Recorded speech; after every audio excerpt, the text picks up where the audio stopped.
નમસ્કાર વિદ્યાર્થી મિત્રો, શ્રી અને Shrimati PK Kotawala arts college પાટણના અર્થશાસ્ત્ર વિભાગના ડૉક્ટર અલ્પેશ પટેલના આપ સૌને નમસ્કાર. વિદ્યાર્થી મિત્રો, તમે બધા જાણો છો કે હાલ કોરોના વાયરસને કારણે સમગ્ર વિશ્વમાં અનેક સમસ્યાઓ સર્જાઈ છે અને હજી તો નજીકના ભવિષ્યમાં ઝડપથી એનો અંત આવે એવા હાલ કોઈ સંજોગો દેખાતા નથી. આ કોરોનાને કારણે આપણે કોલેજમાં રૂબરૂ મળી શકતા નથી. એને કારણે આપણે અભ્યાસ કરી શકતા નથી. તમે તો તમારો સમય ના બગડે, ઘરે બેઠા તમે અભ્યાસ કરી શકો એ માટે આપણા અભ્યાસક્રમને અનુરૂપ હું જુદા જુદા પ્રશ્નોના યુનિટ વાઇઝ જુદા જુદા પ્રશ્નોના વિડીયો બનાવી કોલેજની યુટ્યુબ ચેનલ પર મૂકીશ. તો તમે તમારી અનુકૂળતાએ આ વિડીયો જોજો અને સમજજો. કે ખ્યાલ ના આવે તો મારા પર્સનલ નંબર પર મારો કોન્ટેક કરજો. આપણે તમારી સમસ્યાનું સમાધાન કરવાનો પ્રયત્ન કરીશું. વિદ્યાર્થી મિત્રો, હવે તમે સેમ 5માં આવ્યા, એટલે કે તમારું બીએનું ફાઇનલ વર્ષ ટીવાય બીએ. સેમ 5માં તમારે 5 પેપર હવે મુખ્ય ઇકોનોમિક્સના અને 1 પેપર કમ્પલસરી ઇંગ્લિશ, કે 6 પેપર ભણવાના આવશે. એમાં આપણા મુખ્ય ઇકોનોમિક્સના 5 પેપરમાંથી 506 ઉમેદભાઈ સાહેબ ભણાવશે, 507 ભરતભાઈ સાહેબ, 508 હું, 509 ભરતભાઈ અને ઉમેદભાઈ બંને અડધો અડધો અભ્યાસક્રમ, અને 510 પાછું હું ભણાવીશ. એટલે કે મારી પાસે તમારા 2 પેપર 508 અને 510. હવે આજે આપણે 508 સીસી 508 જાહેર અર્થવિધાન 1 એની ચર્ચા કરીશું. તો જાહેર અર્થવિધાન એટલે કે જે જાહેર વસ્તુ હોય, જાહેર આવક હોય, એટલે સમગ્ર દેશના સંદર્ભમાં જેની વાત કરીએ, સરકારની માલિકીનું, દેશની માલિકીનું, સૌની માલિકીનું જાહેર. એમાં આપણે યુનિટ 1 સમવાય નાણાતંત્ર. તો 508 સીસી 508 જાહેર અર્થવિધાન યુનિટ 1 સમવાય નાણાતંત્ર, એના પ્રથમ પ્રશ્નની આજે આપણે અહીં ચર્ચા કરીશું. આપણો પ્રથમ પ્રશ્ન છે, સમવાય નાણાતંત્રનો અર્થ આપી ભારતના સંદર્ભમાં સમવાય નાણાતંત્રની ચર્ચા કરો, અથવા તો સમવાય નાણાતંત્રનો અર્થ સમજાવી ભારતમાં સમવાય નાણાતંત્ર અંતર્ગત કેન્દ્ર અને રાજ્યો વચ્ચે નાણાકીય સાધનો અને જવાબદારીઓ એટલે કે કામગીરીની ચર્ચા કરો. આપણો પ્રથમ પ્રશ્ન છે. હવે સૌ પ્રથમ સમવાય નાણાતંત્રનો અર્થ. સમવાય નાણાતંત્ર કોને કહેવાય? Federal system. તો સૌથી પહેલાં સમવાય નાણાતંત્ર એટલે 2 કે 2થી વધુ રાજ્યોનો બનેલો સંઘ એટલે સમવાય તંત્ર. શું કહે છે વ્યાખ્યાનો અર્થ? 2 કે 2થી વધુ રાજ્યોનો બનેલો સંઘ, સંઘ એટલે કે દેશ, એટલે સમવાય નાણાતંત્ર. હવે આપણના સાદી વ્યાખ્યા અથવા તેના અર્થ ઉપરથી ખ્યાલ આવી ગયો. સમવાય નાણાતંત્ર કોને કહેવાય? કે જે દેશ 2 કે 2થી વધુ રાજ્યોનો હોય, એટલે કે જેમાં કેન્દ્ર સરકાર પણ કામ કરતી હોય અને રાજ્ય સરકાર પણ કામ કરતી હોય, એવા દેશને સમવાય નાણાતંત્ર તરીકે આપણે ઓળખીશું. તો ભારત એ 28 રાજ્યો અને 8 કેન્દ્ર શાસિત પ્રદેશોનો બનેલો દેશ છે. 28 રાજ્યો. એક વર્ષ પહેલાં 29 રાજ્યો હતા, પરંતુ ગયા વર્ષે કેન્દ્ર સરકારે જમ્મુ કાશ્મીરને રાજ્યમાંથી 2 ભાગ કરી અને એના કેન્દ્ર શાસિત પ્રદેશ 2 બનાવ્યા. એટલે કે રાજ્ય એક ઓછું થયું. આપણું 29 રાજ્યો હતા, એની જગ્યાએ હવે જમ્મુ કાશ્મીર રાજ્યની જગ્યાએ કેન્દ્ર શાસિત પ્રદેશ બનતા આપણા રાજ્યો 29માંથી થયા 28. પહેલાં 28 હતા. 2013માં તેલંગાણા, હૈદરાબાદ 2 અલગ પડ્યા, આંધ્રપ્રદેશ અને તેલંગાણા 2, એટલે 29 થયા હતા. પાછા જમ્મુ કાશ્મીર અને લેહ લદ્દાખ કેન્દ્ર શાસિત પ્રદેશ બનતા 29ના પાછા 28 થયા. આની પહેલાં પણ 2001માં NDA સરકાર વખતે પણ 3 રાજ્યો નવા બનેલા, ઝારખંડ, છત્તીસગઢ અને ઉત્તરાખંડ. આ 3 રાજ્યો 2001માં કેન્દ્ર સરકારે બનાવ્યા. હવે આપણે વાત કરી કે આપણે ભારત દેશ 28 રાજ્યો અને 8 કેન્દ્ર શાસિત પ્રદેશોનો બનેલો દેશ છે. આપણા કેન્દ્ર શાસિત પ્રદેશો એક વર્ષ પહેલાં 7 હતા, પણ જમ્મુ અને કાશ્મીર અને લેહ લદ્દાખ આ 2 નવા કેન્દ્ર શાસિત પ્રદેશો ઉમેરાતા આપણા કેન્દ્ર શાસિત પ્રદેશોની સંખ્યા થઈ હતી 9. પરંતુ થોડાક 2-3 મહિના પહેલાં, 3-1 મહિના પહેલાં કેન્દ્ર સરકારે દીવ દમણ અને દાદરા નગર હવેલી 2ને મર્જ કરી 2માંથી 1 કેન્દ્ર શાસિત પ્રદેશ બનાવ્યો. બંનેને મર્જ કરી એ પાછા 9માંથી થઈ ગયા કેન્દ્ર શાસિત પ્રદેશ આપણા 8. એટલે કે ભારત દેશ એ 28 રાજ્યો અને 8 કેન્દ્ર શાસિત પ્રદેશોનો બનેલો સમવાય નાણાતંત્રવાળો દેશ કહી શકાય અથવા તો છે. તો ભારત દેશ એટલે કે એકતંત્રી સરકાર નથી, સમવાય તંત્રી. એકતંત્રી કોને કહેવાય? દેશ કે જ્યાં એક જ રાજ્ય અથવા દેશ એક જ હોય, નાનો દેશ હોય જ્યાં, એ દેશોમાં આ સ્થિતિ જોવા મળતી હોય, જ્યાં નાના નાના દેશ હોય ત્યાં.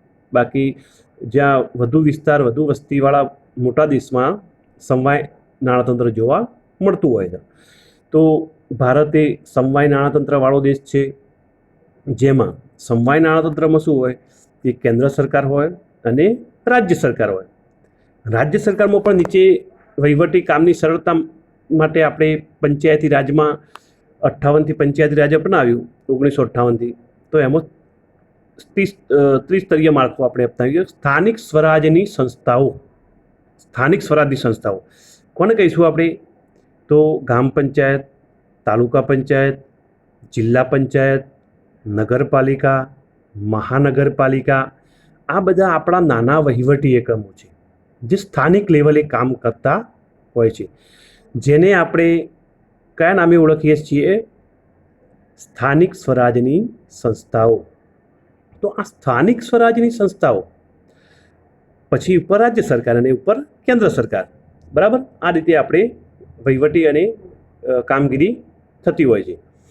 તો સમવાય નાણાતંત્રમાં કેન્દ્ર સરકાર અને રાજ્ય સરકાર વચ્ચે કામગીરી અને નાણાકીય આવકની ચોક્કસ વહેંચણી થયેલી હોય કે કયા કામ કેન્દ્ર સરકાર કરશે અને કયા કામ રાજ્ય સરકાર કરશે, અને કઈ આવક કેન્દ્ર સરકાર મેળવશે, કયા કરવેરા કેન્દ્ર સરકાર ઉઘરાવશે, કયા કરવેરા રાજ્ય સરકાર ઉઘરાવશે. તો આની ચોક્કસ બંધારણમાં વહેંચણી થયેલી હોય, બંધારણ પ્રમાણે એની. અને આ બંધારણને માન આપી દેશના દરેક રાજ્ય અને કેન્દ્ર સરકાર તેને અનુસરતા હોય છે, એ નિયમ મુજબ કામ કરતા હોય છે. તો ભારત એ સમવાય નાણાતંત્રવાળો દેશ છે, જેમાં કેન્દ્ર અને જુદા જુદા રાજ્યો વચ્ચે આવક અને કામગીરીની ચોક્કસ વહેંચણી થયેલી હોય છે. તો આ રીતે ભારતમાં કેન્દ્ર અને રાજ્યો વચ્ચે ચોક્કસ કામગીરી અને નાણાકીય સાધનોની એટલે કે આવકની વહેંચણી થયેલી હોય છે. આપણે સમવાય નાણાતંત્રના લક્ષણો જોઈએ તો તેનું સૌપ્રથમ લક્ષણ છે આવકનું કેન્દ્ર અને રાજ્યો વચ્ચે વિભાજન કરવામાં આવે છે. જે આપણે હાલ ચર્ચા કરી તે કે કઈ આવક કેન્દ્ર સરકાર ઉઘરાવશે, એટલે કે કયા કરવેરા કેન્દ્ર સરકાર ઉઘરાવશે એની આવક મેળવશે, અને કયા કરવેરા રાજ્ય સરકાર એની આવક મેળવશે કરવેરાની, એની ચોક્કસ વહેંચણી થયેલી હોય છે. એ એનું પ્રથમ લક્ષણ છે. હવે બીજું લક્ષણ એનું ખર્ચની જવાબદારીઓનું પણ કેન્દ્ર અને રાજ્યો વચ્ચે વિભાજન કરવામાં આવે છે. એટલે કે કામગીરીની વહેંચણી, કે કયા કામ કેન્દ્ર સરકાર કરશે, કયા કામ રાજ્ય સરકાર કરશે, એની ચોક્કસ વહેંચણી થયેલી હોય છે. કે આ કામ પાછળ ખર્ચ કરવો તો એ કેન્દ્ર સરકાર કરશે ને આ કામ પાછળ કરવું તો એ રાજ્ય સરકાર. એટલે કે ચોક્કસ કામગીરીની પણ વહેંચણી થયેલી હોય છે. એની વિગતમાં આપણે આગળ ચર્ચા કરીએ કે કયા કામ કેન્દ્ર સરકાર બજાવશે, કયા કામ રાજ્ય સરકાર. એટલે કે જે આવક મેળવે છે એ આવક કયા કામ પાછળ ખર્ચવી એ રાજ્ય અને કેન્દ્ર વચ્ચે ચોક્કસ વહેંચણી થયેલી હોય છે. પછી બીજું લક્ષણ એનું કેન્દ્ર સરકાર તરફથી રાજ્ય સરકારો તરફ નાણાંની હેરફેરની જોગવાઈ કરવામાં આવે છે. એટલે કે ભારતમાં સામાન્ય રીતે મોટાભાગના વધુ આવકવાળા કરવેરા નાખવાની અને ઉઘરાવવાની સત્તા કેન્દ્ર સરકાર પાસે છે. એને કારણે રાજ્યોને જે કામગીરી અથવા કાર્યો સોંપવામાં આવેલા છે એની સરખામણીમાં આવક એમની કરવેરા જે એમને ઉઘરાવવાની સત્તા આપવામાં આવી છે એ ઓછી આવકવાળા અને ઓછા સ્થિતિસ્થાપક છે. જે રાજ્ય કેન્દ્ર સરકાર પાસે વધુ આવકવાળા કરવેરા એની સત્તા રહેલી છે. એટલે કેન્દ્ર સરકાર પોતાના ઉઘરાવેલ નાણાંમાંથી રાજ્ય સરકારોને નાણાકીય વહેંચણી કરતી હોય છે, જુદી જુદી રાજ્ય સરકારોને જુદા જુદા ધોરણોને આધારે. તો આનું ત્રીજું લક્ષણ છે. હવે ચોથું લક્ષણ, નાણાકીય ફાળવણી સમય સાથે બદલાતી રહે તે માટે નાણાં પંચની દર 5 વર્ષે નિમણૂક કરવામાં આવે છે. એટલે કે કેન્દ્ર સરકાર રાજ્ય સરકારને જે નાણાકીય ફાળવણી કરશે, વહેંચણી કરશે, ઉઘરાવેલ કરવેરામાંથી આવકવેરો અથવા તો બીજા કરવેરામાંથી જે રાજ્યને હિસ્સો આપશે એ દર વર્ષે એક સરખો હોતો નથી. સમય સંજોગ બદલાતા એમાં ફેરફાર કરવો રહેતો હોય છે. તો એના માટે 5 વર્ષના સમયગાળા માટે નાણાં પંચની નિમણૂક કરવામાં આવતી હોય છે. અને એ નાણાં પંચ જે પ્રમાણે જુદા જુદા ધોરણોનો અભ્યાસ કરી અને સરકારને સૂચન કરે, એ ભલામણો કરે, એ ભલામણો અનુસાર કેન્દ્ર સરકાર રાજ્યને નાણાકીય જોગવાઈ એટલે કે નાણાંની વહેંચણી કરતી હોય છે. બરાબર. તો આ એના 4 લક્ષણ થયા. હવે આપણે સમવાય નાણાતંત્રમાં કેન્દ્ર સરકાર અને રાજ્ય સરકારો વચ્ચે કઈ રીતે કામગીરીની વહેંચણી થાય છે, કામ કોને સોંપવું અથવા તો કયું કામ કેન્દ્ર સરકાર કરશે અને કયું કામ રાજ્ય સરકાર કરશે, અથવા તો કઈ કામગીરી સ્થાનિક સ્વરાજ્યની સંસ્થા બજાવશે, એના માટે એક સરસ નાની સરખી આકૃતિ દ્વારા સુંદર સમજૂતી આપવામાં આવી છે કે કયા કામ કોણ કરશે. કામગીરીની વહેંચણીમાં મુખ્યત્વે એક બાબત ધ્યાનમાં રાખવામાં આવે છે કે કયું કામ કોને સરળતા રહેશે અથવા તો કયા કામથી કેટલી પ્રજાને, કેટલા વિસ્તારને લાભ થશે.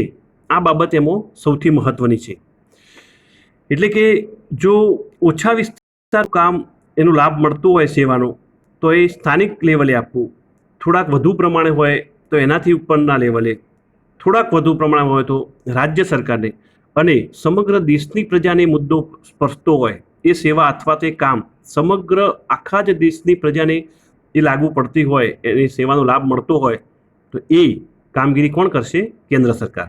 તો એની આકૃતિ દ્વારા આપણે સમજૂતી મેળવીએ. એ કંઈ ગોળ સર્કલ આપેલા છે, અહીં 6 નંબર આપેલા છે. બરાબર. સૌથી 1 નંબર જુઓ, બ્લેક પોઈન્ટ. બરાબર. તો એ બ્લેક પોઈન્ટ કાળું ટપકું રહ્યું એ શું દર્શાવે છે? 1 નંબર ખાનગી વસ્તુ અને સેવાઓ. ખાનગી વસ્તુ અને સેવાઓ, અહીં આપણે આખું પેપર કહ્યું છે જાહેર અર્થવિધાન, એટલે ખાનગી વસ્તુઓ અને સેવાઓની આપણે ચર્ચા કરવાની નથી. પણ એક સરળ સમજૂતી ખાતર કે જે કોઈ વ્યક્તિનું ખાનગી મકાન હોય, ખાનગી દુકાન હોય, ખેતર હોય, જમીન, મોટર કાર અથવા તો જે પણ હોય ફાર્મ હાઉસ, એ બધું ખાનગી વ્યક્તિનું છે. એમાં સરકાર કંઈ કામગીરી કરશે નહીં. એ વ્યક્તિ દેશના નિયમો બંધારણનું પાલન કરી પોતાનું જીવન જીવશે. દેશનો દરેક નાગરિક દેશમાં રહેવા માટે દેશના નિયમો, બંધારણ, કાયદાઓનું પાલન કરી વ્યક્તિ પોતાનું જીવન જીવી શકે છે. તો ખાનગી વસ્તુ અને સેવાઓ, બરાબર, એ ખાનગી વાત થઈ, આપણે એની અહીં ખાસ ચર્ચા કરવાની નથી. હવે બીજું સર્કલ જુઓ, એ નાનું છે. એ શું કહેવાય? સ્થાનિક મનોરંજનની જોગવાઈ. સ્થાનિક મનોરંજન કોને કહેવાય? સ્થાનિક મનોરંજન કોને કહીશું આપણે? સ્થાનિક મનોરંજન એટલે કે ગામ લેવલે, તાલુકો, શહેર લેવલે, જિલ્લા લેવલે, એટલે કે કોઈ પણ ગામ, શહેર લેવલે જાદુગર, નાટક, ફિલ્મ, સિનેમા હોલ, સાંસ્કૃતિક કાર્યક્રમ માટેના જુદા જુદા હોલ હોય, પછી સર્કસ હોય, આનંદ મેળા હોય. આ બધી જવાબદારી કોને સોંપી છે? તો જે તે ગામ અથવા શહેરને. કે દાખલા તરીકે પાટણ શહેરમાં કોઈ આનંદ મેળો અથવા તો સર્કસ, જાદુગરવાળાને આવવું હોય મહિના માટે, 2 મહિના માટે, તો કોની મંજૂરી લેવી પડશે? એને કંઈ રાજ્ય સરકાર અથવા કેન્દ્ર સરકારની મંજૂરી લેવાની જરૂર નથી. એ કામગીરી કોને સોંપવામાં આવી છે? પાટણ શહેરના કલેક્ટર અથવા તો વહીવટકર્તા. કોઈ નાનું શહેર હોય, સિદ્ધપુર હોય કે ડીસા હોય, તો એના ચીફ ઓફિસર પાસેથી, એના વહીવટકર્તા પાસેથી મંજૂરી લેવાની હોય. એનું ભાડું ચૂકવવું, એનો કર ચૂકવવું, એ બધી સત્તા, કેટલું ભાડું લેવું, કેટલું કર લેવું, એટલે કે મનોરંજન કર અથવા તો ભાડું કહીએ એને, એ સત્તા જે તે વહીવટકર્તાના, શહેરના અથવા તો ગામડાના. નાનું ગામડું હોય ને એમાં કોઈ જાદુગર આવ્યું હોય તો ગામના સરપંચ પાસેથી એની મંજૂરી લેવી પડશે. તો આ કામ નાના પાયે છે, કારણ કે એનાથી, એ સર્કસથી અથવા તો એ જાદુગરથી કોને લાભ મળશે? તો પાટણ શહેરને, ડીસા શહેરને, સિદ્ધપુર તાલુકાને, અઘાર ગામને, એટલે કે એક નાના વિસ્તાર પૂરતો એનો લાભ સીમિત છે. તો એ કામગીરી કોને સોંપવી? સ્થાનિક સ્વરાજની સંસ્થાઓ. એટલે ગામમાં એક જાદુગર કે સર્કસ આવે તો સરપંચની જવાબદારી એને મંજૂરી આપવી, ભાડું નક્કી કરવું અથવા તો કર નક્કી કરવો. પછી પાટણ શહેરમાં આવે તો એના કલેક્ટરની સત્તા એની પાસે રહેલી છે. કોઈ સિદ્ધપુરમાં હોય તો એના ચીફ ઓફિસરને. એટલે કે જ્યાં આ સેવા અથવા તો સર્કસ, જાદુગર અથવા જ્યાં જશે ત્યાંના વહીવટકર્તા પાસે એને મંજૂરી લેવી પડશે અને એનું ભાડું અથવા તો કર ચૂકવવો પડશે. પછી એનાથી મોટું 3 નંબર સર્કલ જુઓ, અગ્નિ સંરક્ષણ સેવા, એટલે કે ફાયર બ્રિગેડ. ફાયર બ્રિગેડની સેવા આપણે સામાન્ય રીતે જોઈએ ગુજરાતમાં તો દરેક તાલુકા મથકે એની સેવા સગવડ આપવામાં આવી છે. મોટાભાગે દરેક તાલુકા મથકે, શહેર લેવલે. તો એ તાલુકા પૂરતું અથવા તો આજુબાજુના વિસ્તાર પૂરતું કોઈ આકસ્મિક આગ લાગે, કોઈ બનાવ બને આગનો, તો એ સમયે એ અગ્નિ સંરક્ષક સેવા એટલે કે ફાયર બ્રિગેડની ટીમ પહોંચી અને આગ ઓલવી અને પરિસ્થિતિ પર કાબૂ મેળવવાનો પ્રયત્ન કરશે. અગ્નિ સંરક્ષણ સેવાનો લાભ એક શહેર કે ગામડ પૂરતું સીમિત નથી. એ થોડાક વધુ વિસ્તારને સ્પર્શે છે, 20-25 કિલોમીટર તાલુકાને અથવા તો આજુબાજુના બધા જ ગામોને. તો એ થોડાક મોટા પાયે છે એનાથી. તો એ જવાબદારી કોને આપી? શહેર લેવલે. બરાબર, દરેક ગામ લેવલે ફાયર બ્રિગેડની સગવડ હોતી નથી. મોટાભાગે શહેર એટલે કે તાલુકા લેવલે સગવડ આપવામાં આવેલી હોય છે.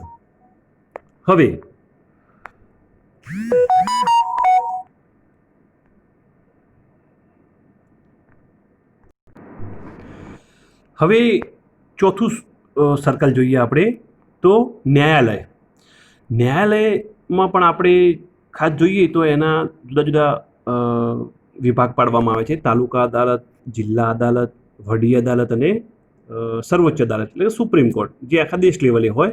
વડી અદાલત જે દરેક રાજ્ય લેવલે અથવા કેન્દ્ર શાસિત પ્રદેશ લેવલે હોય એની. પછી તાલુકા અદાલત અને જિલ્લા અદાલત, દીવાની કોર્ટ, ફોજદારી કોર્ટ તરીકે પણ આપણે ઓળખીએ છીએ. એની હાલ બહુ ચર્ચા નહીં કરીએ. તો એ કામ કોઈ દરેક ગામ માટે અલગ અદાલત હોતી નથી. એ શહેર પૂરતી હોય. તો આજુબાજુના ગામના લોકો કોઈ પ્રશ્ન હોય તો એમાં પોતાનો ન્યાય મેળવવા માટે પ્રયત્ન કરી શકે. જો તાલુકા જિલ્લા અદાલતમાં ન્યાય ન મળે તો વ્યક્તિ વડી અદાલતમાં એટલે કે હાઈકોર્ટમાં પણ જઈ શકે. ત્યાં પણ જો એને ન્યાયથી સંતોષ ન હોય તો વ્યક્તિ સુપ્રીમ કોર્ટ એટલે કે સર્વોચ્ચ અદાલત સુધી પણ જઈ શકે છે. તો એનો વિસ્તાર થોડોક વધુ લોકોને સ્પર્શે છે ન્યાયાલયનો, તો એને મોટા પાયે એટલે કે થોડાક વધુ મોટા એકમને એની જવાબદારી સોંપવામાં આવી છે. પછી કેળવણી 5 નંબર નું સર્કલ. કેળવણી એ દેશના ભાવિ માટે શિક્ષણ એ અનિવાર્ય બાબત છે અને હાલ આપણે જાણીએ છીએ બધા શિક્ષણનું મહત્ત્વ રહેલું છે. અત્યારે શિક્ષણનું મહત્ત્વ દિન પ્રતિદિન વધતું જાય છે અને આ યુગમાં, વિજ્ઞાનના યુગમાં શિક્ષણ વગર હવે ચાલી શકે નહીં. શિક્ષણની જવાબદારી રાજ્ય સરકારને સોંપવામાં આવી છે, કારણ કે એ ઘણા બધા લોકોને સ્પર્શે છે. લોકો માનવીઓની ગુણવત્તામાં સુધારો કરવા, દેશના ભાવિ વિકાસ માટે શિક્ષણ અનિવાર્ય છે. તો એની જવાબદારી કોણે સોંપી છે? રાજ્ય સરકારને. અને છેલ્લે 6 નંબરનું સર્કલ સંરક્ષણ એટલે કે દેશની રક્ષાની કામગીરી. આર્મી, વાયુસેના, ભૂમિસેના કહીએ જેને આર્મી, વાયુસેના, બરાબર. આ બધી જવાબદારી કોની પાસે છે? કેન્દ્ર સરકાર પાસે. કેમ કે આખા દેશના લોકોને સ્પર્શ છે. દેશની સરહદોની રક્ષા કરવી, વિદેશી આક્રમણો સામે રક્ષા કરવી દેશની, આતંકવાદીઓથી દેશને બચાવો, બરાબર. આ બધી જવાબદારી એ કેન્દ્ર સરકાર બજાવે છે, કારણ કે ત્યાં કોઈ રાજ્યનો પ્રશ્ન નથી, કોઈ એક રાજ્યનો અથવા એક કેન્દ્ર શાસિત પ્રદેશનો પ્રશ્ન નથી. જ્યારે સંરક્ષણની વાત કરવામાં આવે તો એ પ્રશ્ન સમગ્ર દેશને લાગુ પડે છે, એટલે કે આખા ભારત દેશને એ પ્રશ્ન લાગુ પડતો હોય છે. તો એ બાબત, એક જવાબદારીમાં કોઈ રાજ્ય સરકારને હિસ્સો આપવામાં આવશે નહીં. સંપૂર્ણ જવાબદારી કોણ નિભાવશે? રાજ્ય સરકાર. એ કેટલું લશ્કર સૈન્ય રાખવું, કેટલા લડાકુ વિમાન ખરીદવા, સબમરીન, આ તે સંરક્ષણના શસ્ત્રો, ઓજારો, આધુનિક હથિયારો. છેલ્લે આપણે જોયું ફ્રાન્સ પાસેથી આપણે રાફેલ વિમાન ખરીદવાની સોદો થયેલો છે. હવે ટૂંક સમયમાં આપણને મળી પણ જશે.